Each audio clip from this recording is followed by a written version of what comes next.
נו, מה עננים עכשיו? למה? אני רעבה האמת, לא אכפת לי מי הזקן.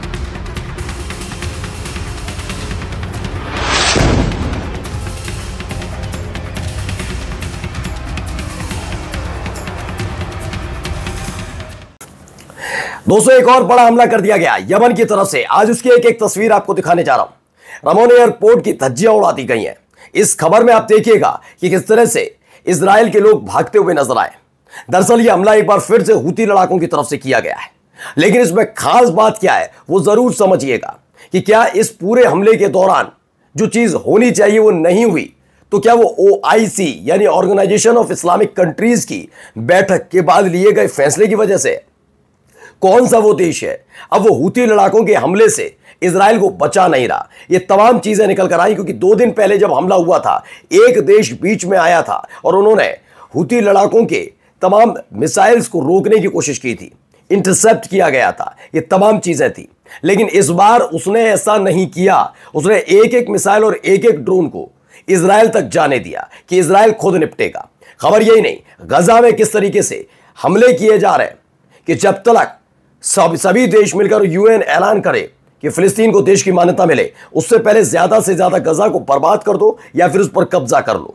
क्या यह नीति काम कर पाएगी या फिर 142 देश मिलकर मोर्चा खोल देंगे इजराइल के खिलाफ? क्योंकि उन्होंने वोट तो कर दिया है। वहीं आपको दिखाऊंगा कि ईरान ने एक बड़ा स्ट्राइक किया है समंदर, बीचों बीच समंदर में, और वहां से उस जहाज से जो जखीरा मिला है वो यकीनन हैरान कर देने वाला है कि क्या बहुत बड़े युद्ध की तैयारी की जा रही थी, इतना जखीरा मिला हथियारों का। कई और सारी खबरें वो दिखाने जा रहा हूं। नमस्कार, मैं हूं प्रज्वल गौतम और आप देख रहे हैं the live TV. The live TV, सच सबसे आगे। शुरुआत इस बम धमाके के साथ करने जा रहा हूं। जरा देखिए यहां क्या हो रहा है। נו, מה עננים עכשיו? למה? देखिए वीडियो बना रही हैं। אני רעבה האמת, לא אכפת לי מי הזקן. एक हाइपरसोनिक बैलिस्टिक मिसाइल का इस्तेमाल होता है, उसके बाद इजरायली सेटलर्स भाग गए हैं, छिप गए हैं। उसके बाद वो बोलते हुए यहां पर भी देखिए एक वीडियो पहले देखिए, आसमान में देखिए, נו, מה עננים עכשיו? ये वही वाली वीडियो है। आगे देखिए, ये तस्वीरें भी इसकी ली गई हैं कि कैसे उस हाइपरसोनिक बैलिस्टिक मिसाइल का इस्तेमाल किया गया। इसके फौरन बाद ही एक बयान भी जारी किया गया। यमन की तरफ से कहा गया, यमन ने लॉन्च किया fresh strikes on Israeli target to stop Gaza genocide. दोबारा से एक नई फ्रेश स्ट्राइक की गई है गजा पर और इजराइल पर। गजा पर हो रहे हमलों के बीच ये बड़ा हमला यमन की तरफ से एक और किया गया। इससे जुड़ी कई महत्वपूर्ण खबरें भी निकलकर सामने आई, जिसमें बताया गया है कि यमन के जो हूती लड़ाकों ने दक्षिणी इलाका जो है वहाँ अल रशास स्थित रामून हवाई अड्डे को ड्रोन से निशाना बनाया है। यही नहीं, इसके आगे आगे प्रेस टीवी का भाई या सारी ने बताया, तेल अवीव में इजराइल के संवेदनशील ठिकानों को फिलिस्तीन टू हाइपरसोनिक बैलिस्टिक मिसाइल से निशाना बनाया गया।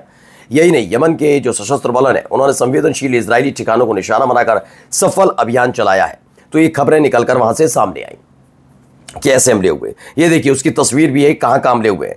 तेल अवीव में हुआ है, रिशॉन में हुआ है, अजदोद में, इजराइल सेंट्रल इजराइल में भी है, यरूशलेम में भी हमले की खबर है, वहीं अस्कलन में भी है।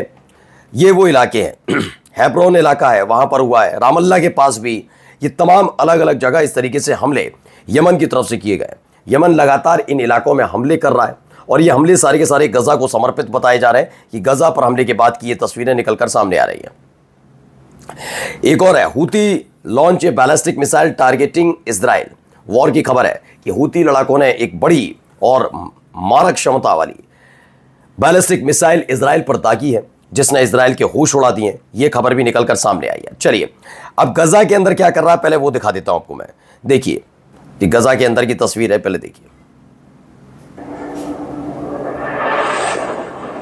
एक के बाद एक हमले, एक के बाद एक हमले वहां पर हो रहे हैं।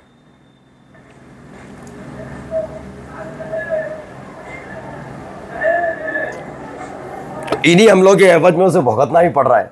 वो गजा को बर्बाद करने के लिए तरफ पड़ रहा है, तो यहां पर दूसरा खेल हो गया है।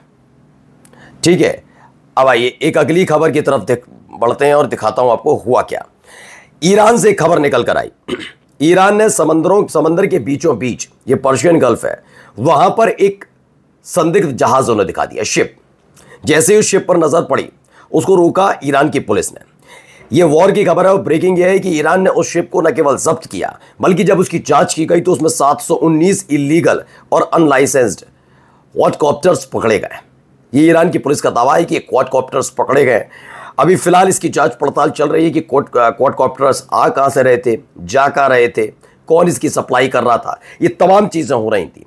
क्वाडकॉप्टर्स आप जानते ही हैं, जिनका इस्तेमाल ज़्यादातर सेना अपने खुफिया मिशंस के लिए करती है, तो ये आम नागरिकों के लिए तो हो नहीं सकते कि उनको दिया जा रहा हो, वो भी अनलाइसेंस्ड। अगर किसी आम नागरिक के लिए पहुंचाए जाएंगे तो क्या होगा, लाइसेंस के साथ होगा, इलीगल नहीं होगा, लीगल होगा, सब कुछ होगा।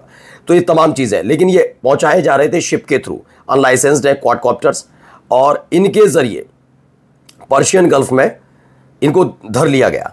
अब ये क्या इजराइल से इनका कोई कॉन्टैक्ट है? नहीं है, क्योंकि ईरान ने अगर पकड़ा है तो ये अपने आप में चौंका देने वाला भी है।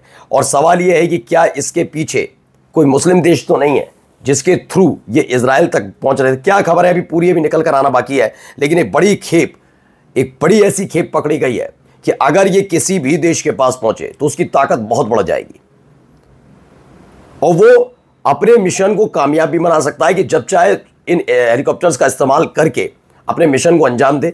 और अगर ये हेलीकॉप्टर मार के राय भी जाए तो पता नहीं लगेंगे, क्योंकि अनलाइसेंस्ड है, किसका था, कहां से आया था, किसने इस्तेमाल किया, क्यों भेजा था, कुछ पता नहीं चलेगा। तो ये तमाम चीजें हैं।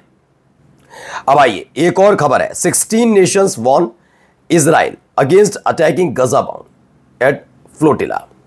16 देशों ने इस बार इजराइल को धमकी दे डाली है कि जो गजा पहुंच रहा है उनका फ्लोटिला, यानी जो शिप वहां पर पहुंच रहे हैं, फ्लोटिला शिप, वो उनके साथ कुछ भी होना नहीं चाहिए, उन्हें जाने दिया जाए, ये कह दिया। क्योंकि एक तो यूएन की तरफ से पहले से ही 2 बड़े फैसले लिए गए। एक तो प्रस्ताव पास हो गया फिलिस्तीन देश की मान्यता का, 142 देशों ने कह दिया। दूसरा ये है कि यूएन ने, कल ही मैंने आपको आज सुबह ही खबर दिखाई कि कैसे यूएन की तरफ से कह दिया गया जिनोसाइड करता है। यूएन की तरफ से कहा जाए कि उन्होंने एक इंडिपेंडेंट एक पूरी कमेटी बनाई थी और उसने इसकी जांच की कि हाँ वाकई इजराइल गजा के अंदर जेनोसाइड कर रहा, नरसंहारक देश है। 2 बड़े झटके। ऐसे में हाथ पांव कटते हुए नजर आ रहा है इजराइल के। और यहां क्या हो रहा है, फ्लोटिला जो है, फ्लोटिला ने भी कह दिया कि पिछली बार तो आपने कर दिया था, उस समय ये तब्दीलियां नहीं हुई थी, अब तब्दीलियां हो गई, समीकरण बदल गए, अब आप अपनी हद में रहना। 16 देश पूरी तरीके से एकजुट होकर धमकी दे चुके हैं इजराइल को कि हमारे नागरिक उस पर सवार हैं, फ्लोटिला पर, कुछ होना नहीं चाहिए उनको। वहीं स्पेन ने धमकी दे डाली है किसको, to boycott Eurovision if Israel participate. इससे पहले भी स्पेन ने धमकी दे दी थी, अगर नेतन्याहू उनके इलाके में नजर आए, या नेतन्याहू के अलावा जो इसने भी इजराइल की सेना में पार्टिसिपेट किया है, चाहे वो स्पेन का नागरिक ही क्यों ना हो, वो छोड़ेंगे नहीं, वो देश में आए नहीं, बैन है पूरी तरीके से। अब स्पेन ने कह दिया अगर यूरोविजन में इजराइल पार्टिसिपेट करता है तो स्पेन बॉयकॉट करेगा यूरोविजन का। यूरोविजन के बॉयकॉट का ऐलान कर दिया गया। और जाते जाते खबर ब्रिटिश मिलिट्री से जुड़ी है। British military college trained Israeli officer leading Gaza genocide leaked list show.